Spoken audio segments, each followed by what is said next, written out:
The door was shut when I put the kids to bed, but an hour later it was wide open, and I was the only one awake. I was 17. It was a Friday night, and I was babysitting for a family I'd known for a couple of years. Good people. 2 kids, Ellie, 6, and Jonah, 9. Easygoing, smart, polite. Their parents were attending some gala across town, one of those fundraiser events where everyone dresses like they're in a magazine. I arrived around 6. Dinner was prepped. The kids had already eaten. We played board games, watched a little TV, and by 9:30, both were tucked in. The house itself was beautiful, one of those big suburban homes with open staircases, thick carpet, dim accent lighting, the kind of place that feels a little too quiet when you're alone. After the kids were down, I made my rounds, locked the front and back doors, dimmed the hallway light, and headed upstairs to grab a blanket from the linen closet. That's when I noticed it, the guest room door. It was shut, not just pushed part way, latched shut. Thing is, when I'd passed it earlier that evening while helping Ellie brush her teeth, it had definitely been open, wide open. I even remembered peeking in because the bedspread was this soft green color and caught my eye. I didn't think much of it at first. Maybe Jonah closed it, or it had just drifted shut on its own. Still, it nagged at me. I crossed the hall and opened the door. The room was pristine. Bed made, nightstand undisturbed, blinds drawn, nothing out of place. The air even smelled like clean fabric, whatever detergent they used. I gave a half-hearted glance under the bed, laughed at myself, and backed out. Downstairs, I made popcorn and queued up a movie. By 11:15, the house had gone completely still, the kind of stillness where every creak sounds amplified. I was halfway through a scene when I heard something, a soft creak from upstairs. I muted the TV. Nothing. Then a few minutes later, a soft thump. I stood. My first instinct was one of the kids. Maybe Jonah rolled out of bed or was sleepwalking. I climbed the stairs, quiet as I could. Their rooms were side by side. I peeked in. Both kids were out cold, not even stirring. But something else caught my attention. Something just behind me, the guest room door. It was wide open now, wider than it had been before, almost inviting. I swallowed the lump rising in my throat and approached it again. I stepped inside and scanned the room with my phone's flashlight. Still neat, still empty. But this time, I noticed something I hadn't before. The closet. Its door was cracked, just barely, maybe an inch or two, enough to register, but not enough to see inside. I hovered there for a second, fingers barely touching the wood. Starting to pick up pace, I reached out and pulled it open. Just linens, an extra suitcase, a box labeled Christmas. Nothing out of the ordinary, no hidden crawlspace. No person crouched inside, but still, something felt off. The hairs on my arms were standing up. I shut the closet, shut the bedroom door, went back downstairs, and texted the parents. Hey, just curious. Anyone supposed to be using the guest room tonight? They replied a few minutes later. Nope, that room hasn't been touched in weeks. Why? I stared at the message for a long second. No reason, just heard a sound. All good. I didn't want to freak them out. Maybe I was just being jumpy. Old house drafts, my imagination running wild. I turned the volume back up and tried to distract myself with the movie. Just before midnight, I heard it again. But this time, it wasn't a creak. It was footsteps, soft, slow, deliberate, on the staircase. My body locked up. I stared at the base of the stairs, waiting for something, anything, to come into view. Nothing did. I stood up and grabbed the heavy fireplace poker from the hearth. Step by step, I crept up, stopping at the landing. The hallway was empty, but the guest room door closed again. I don't remember opening my mouth, but I must have, because I heard myself whisper, "What the hell?" I backed away and grabbed my phone. This time, I didn't hesitate. I called the police. I gave them the address, explained I was babysitting, that something felt very wrong, and I was afraid someone might be in the house. They told me to stay on the line and wait for officers to arrive. I went into the kids' room, locked the door, and sat with my back against it, holding that fireplace poker like it was a lifeline. I kept the phone pressed to my ear, listening to the dispatcher's calm, measured voice. 10 minutes later, the police showed up. I met them downstairs and walked them through everything: the guest room door, the noises, the closet they searched. The house, top to bottom, found nothing, until one of the officers went outside, around the side of the house beneath the guest room window. He called the other over. There, in the dirt, were footprints, muddy, deep, fresh boot prints, leading up to the side of the house, and away again toward the backyard fence. They followed them along the back until they disappeared in the grass. One officer guessed someone had been in the house earlier, maybe even watching from the yard. But they didn't find any signs of forced entry. That was until they popped the attic hatch in the hallway. Inside, tucked into a dark corner, they found a few crumpled food wrappers and a stained blanket.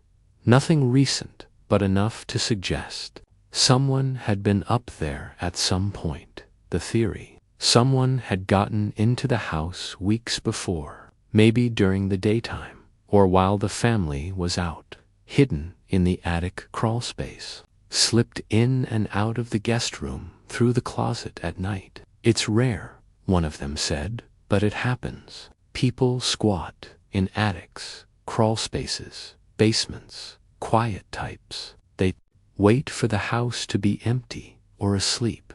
That stuck with me, because I wasn't asleep, and someone had still been moving around. The parents got home soon after. They were horrified, of course, apologetic, thanked me a dozen times for calling. The cops said they'd be changing the locks, getting cameras, sealing the attic hatch shut. I left as soon as they got back. I walked home, even though they offered a ride. I needed the air. I needed to feel outside. That night still sticks with me. Not because I was in danger, though I probably was, but because someone had been in that house, maybe just watching, maybe waiting. And I only noticed because of one small thing: a door that wouldn't stay shut. The knock didn't come from the front door. It came from inside the house. I was 20 when this happened, a sophomore in college, just trying to stack some cash between classes. Babysitting wasn't my usual gig, but this couple, the Marshalls, had posted in the campus classifieds. They were new in town, had 2 kids, and needed someone last minute on a Friday night. Easy money. Their house sat about 15 minutes outside town, tucked off a gravel road and surrounded by woods. One of those old white farmhouses with wrapped porches and thin window frames that whistled when the wind hit right. When I arrived around 7:45 p.m., they were already dressed up. The dad, Aaron, was polite but hurried. The mom, Rachel, seemed a bit more anxious. She gave me a quick rundown. Baby monitor on the counter. Flashlight by the pantry, just in case. Both kids already asleep upstairs. Toddler in one room. Baby in the nursery. The whole thing felt a little rushed, but I shrugged it off. By 8:15, they were gone. The house was quiet, big, creaky, and old. I settled on the couch with a book, flipping through pages more out of habit than attention. Every once in a while, the floor would creak above me. Normal house settling, I figured. At around 9:30, I heard it. 3 knocks, sharp, evenly spaced, not loud, but deliberate. I looked up from the book, listened. Silence. I got up and checked the front door. Locked, deadbolt secure. Walked to the back. Same thing, nothing but a wind chime faintly tapping against the porch beam. Maybe something fell upstairs, but I knew what I'd heard. It wasn't a crash or a bump. It was a knock. I went back to the couch, kept reading, told myself it was probably the house reacting to the cold. The wind had picked up, and the windows groaned when the gusts hit them. 10 minutes later, it happened again. 3 knocks, but this time, closer. It wasn't from outside, it was inside, somewhere in the hallway. I stood still for a moment, straining my ears. The hallway stretched from the living room all the way to the kitchen, cutting past the staircase and coat closet. I took a few careful steps toward the stairs, listening. Nothing. I crept up, slow, 1 step at a time. Carpet muffled my footsteps. The upstairs hall was dim. Only one light was on, and it flickered slightly. I checked the toddler's room. Jonah was asleep, mouth open, one arm thrown above his head. Then the baby's room, peaceful, no sounds but soft breathing. I turned back toward the stairs and past the linen closet. That's when I heard it, a faint shifting sound, like fabric, being dragged from behind the closet door. I froze. Every muscle in my body went still. The closet door was shut, but not latched. The gap was just wide enough to suggest it hadn't been fully closed. I didn't open it. Instead, I backed down the hallway and returned to the living room, trying to calm the racing in my chest. I texted Rachel, "Hey, just wondering, has that linen closet upstairs ever made weird noises?" No reply. I waited 5 minutes, 10, still nothing.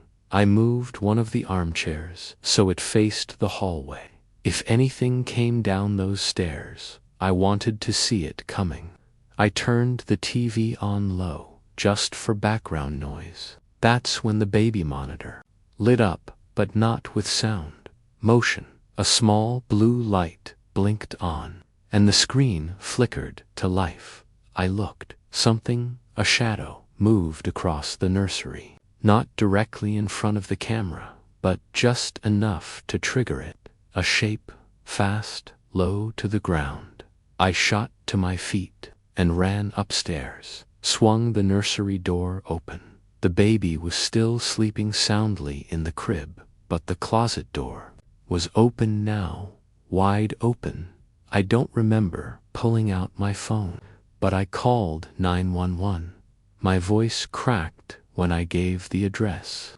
I explained everything, the knocks, the motion alert, the open closet. The dispatcher told me officers were en route, and to stay on the line, I locked the nursery door and sat down in front of it, heart hammering, clutching that ridiculous flashlight like it could actually protect me. 10 minutes later, red and blue lights flickered through the windows. To officers.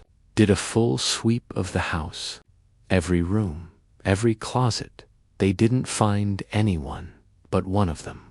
Officer Grayson called me over to the hallway closet upstairs, the linen one. "Did you open this earlier?" he asked. "No," I said, "but I thought I heard something." Behind it, he nodded and pushed aside a set of towels. Behind them, in the back panel of the closet, was a wooden hatch, about 2 feet tall, barely noticeable unless you were looking for it. It wasn't locked. They opened it. Behind it was a short, dark crawl space, a low, dusty passage that ran between the walls. Inside, there was an old sleeping bag, a couple of empty water bottles, a fast food wrapper, and a flip phone. They didn't find any fingerprints, no ID, but down in the basement, they found where it led. The crawl space dropped into a vent that opened near the old furnace, and near that vent was a rusted metal side door. It had been wedged open from the inside with a folded piece of cardboard. Whoever had been hiding in that crawl space could have come and gone whenever they wanted. The marshals got home just as the police were wrapping up. Rachel turned pale when she saw the flashlight still clutched in my hand. Aaron immediately checked the basement with the officers, cursing under his breath. They'd only moved in 2 weeks earlier, said they hadn't even unpacked the attic yet. I told them everything: the knocks, the shadow, the baby monitor, the open closet. They were grateful, sure, but I think they were more scared than anything. Not just that someone had been inside, but that they might have been there before the marshals even moved in. I don't babysit anymore. Sometimes, when I wake up in the middle of the night, I still hear it, 3 knocks, even when I'm alone. The child said, "There's someone in the yard." I laughed until I saw the window. It was a Thursday night when I babysat Owen. I'd done it a few times before, just here and there. Nothing weird. He was 5, sweet, a little dramatic, sometimes, but not a problem. His parents were neighbors of mine, and that night they were out for a company dinner across town. They'd left around 6:30 p.m., told me it would be a late night, but that Owen should be in bed by 9. There were snacks in the fridge, the Netflix password scribbled on a notepad near the microwave. Their house wasn't big, 2 bedrooms upstairs, living room and kitchen on the main floor. Quiet street, nice neighborhood. By 7:30, I'd already given Owen his favorite applesauce pouch, let him pick a superhero cartoon, and helped him brush his teeth. He had a whole bedtime routine: check under the bed, turn on the nightlight, leave the closet door cracked open just slightly. "Monsters get bored if they can see you," he'd said with a completely straight face. I tucked him in, read a short book, and by 9:10 he was out. I turned on a movie downstairs and scrolled through my phone for a while. It was around 10:45 when I heard the footsteps, soft, uneven, upstairs. I paused the movie, muted the TV, and listened. My first thought was that Owen had gotten up to use the bathroom, but then I heard his voice, not in the bathroom, not muffled through the door, but clear and close, at the top of the stairs. "Emily," he said softly, "someone's outside my window." I froze. For a second, I waited for him to laugh or say something silly, but he didn't. When I looked up, I saw him standing at the top of the staircase, pajamas on, clutching a small blanket to his chest. His eyes were wide. I went up, trying to keep my voice light. "Hey, you probably just saw a branch or some lights." He pointed down the hall toward his bedroom. He was looking at me. I wanted to believe it was his imagination. Really, I did. But something about the way he said it, flat, not panicked, made the hairs on my arms stand up. I walked into his room and pulled the curtain back. Nothing. The backyard was dim, lit only by a sensor light over the garage. I saw the fence, the patchy grass, the shed. No one, nothing. Still, I made a show of locking the window and closing the blinds again. I told Owen it was just shadows, maybe from a car going by. He seemed okay with that, crawled back under the covers, and I sat with him until his breathing slowed again. But I didn't go back to the movie. Instead, I stayed upstairs, sitting just outside his room. Something didn't sit right. The air in the hallway felt cold, heavy. I couldn't explain it. 20 minutes later, I heard a tap, a light, deliberate tap on glass, rhythmic once, twice, pause, then again. I didn't want to move. Every instinct told me not to, but I stood, slowly, and opened Owen's door. He was asleep. I stepped around his bed and pulled back the curtain one more time. There was nothing there, but now, pressed against the bottom right corner of the glass, was a smudge, a single fingerprint. I backed away so fast I nearly tripped over one of his toys. My hands were shaking as I reached for my phone. I called his parents. No answer. Then 911, while I was on the line with the dispatcher, trying to keep my voice calm and whispering into the phone. I heard it, a creak, this time from downstairs. I held the phone tighter. The back gate, I whispered to the dispatcher. I just heard the back gate. I ran to the window in the hallway that overlooked the yard. From there, I could see the gate just barely, swinging closed, and someone, a shape, low and fast, disappearing into the alley behind the fence. Police showed up within 10 minutes.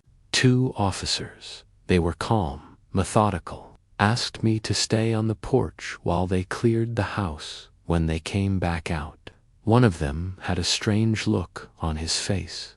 No one's inside, he said, but we found prints. He led me around to the backyard. Beneath Owen's window were fresh shoe prints, deep enough in the dirt to see the tread. Work boots, adult male, still damp from the evening dew. But the thing that chilled me, the back gate's latch. It wasn't broken. It had been unlatched from the inside. There were no broken locks, no signs of forced entry, which meant whoever it was had access. The officers took statements, swept the house, and stayed until Owen's parents came home around midnight. We didn't tell him what happened, just said the police were making sure the neighborhood was safe. But the next morning, after they'd thanked me and I was getting ready to leave, Rachel Owen's mom stopped me at the door. "There's something I should show you," she said. She pulled out the baby monitor, the kind that records motion and sound. She handed it to me. "You said you were watching from the hall, right?" I nodded. She played the recording from the night before. There was one frame, just one, where the feed cut into static, and in the middle of that static, a face just inches from the screen. Pale eyes, unfocused, nose nearly pressed to the lens.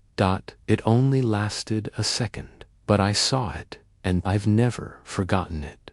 There were break-ins in the neighborhood that week. Police said someone was casing homes, especially ones with kids, trying doors, watching windows. We never figured out who he was, or how long he'd been out there. But every time I babysit now, I double-check every window, and I never, ever laugh at what a kid says they saw, because sometimes they're right.